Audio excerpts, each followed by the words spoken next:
Chères lycéennes et chers lycéens, peut-être qu'à ce stade de l'année, vous croyez encore que la dissertation de philo est notée de façon complètement arbitraire, que les notes ne correspondent à rien, sinon à la subjectivité du correcteur qui a apprécié votre style ou pas, votre réponse ou pas. Parce que ça revient beaucoup. Souvent, les élèves disent « Oui, mais s'il n'est pas d'accord avec moi ».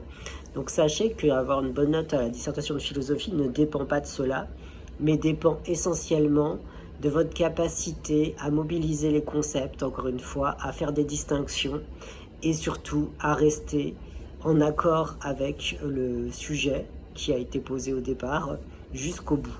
C'est-à-dire qu'il faut y revenir régulièrement, notamment à la fin de chaque partie.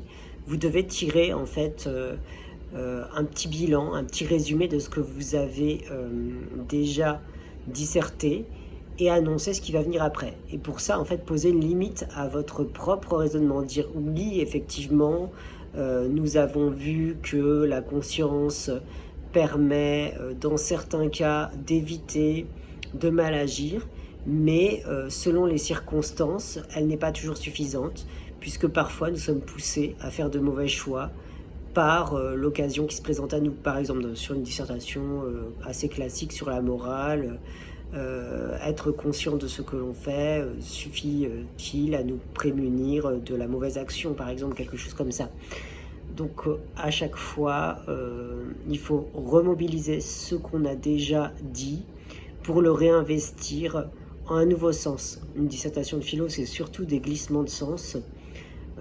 Par exemple, faudra distinguer plusieurs formes de conscience dans un sujet comme ça et définir aussi ce qu'est une mauvaise action. Mauvaise par rapport à quoi? Par rapport à une morale absolue? Par rapport à une situation? Est-ce que parfois le mal est nécessaire? Enfin, en fait, une question doit en entraîner d'autres et doit forcément entraîner des distinctions. Sans distinction, on ne philosophe pas. Si en fait les termes que vous avez analysés au début de la dissertation, que vous avez surlignés dans le sujet, restent toujours à la même définition, c'est que vous n'avancez pas, que vous n'avez pas fait en fait le travail philosophique. Donc toujours glissement de sens, distinction, pensez à cela. C'est comme ça que vous allez pouvoir vraiment construire un plan qui soit pertinent, qui ne soit pas juste un plan superficiel que vous avez écrit sur votre brouillon, mais qui en fait ne correspond pas à grand chose et qui véritablement va devenir dialectique. Voilà. J'espère vous avoir éclairé. Je sais qu'il y en a qui ont bientôt des bacs blancs de philo. Donc voilà un premier tutoriel. Ce qu'il faut retenir là de ce short, c'est distinguer et surtout faire des transitions entre les parties qui s'appuient justement sur ces distinctions.